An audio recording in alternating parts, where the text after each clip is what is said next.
నీ చేతిలో పడగానే అది ఎంతో విలువని నాకు చూపితివే.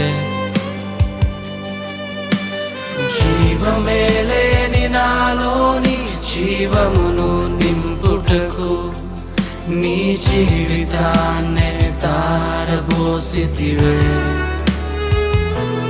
నీది శాశ్వత ప్రేమయ నేను మరచిపోలేనయా. ఎన్ని యుగాలైనా మారదు. ఎండిన ప్రతి మోడును మరలా చిగురించును నా దేవుడు.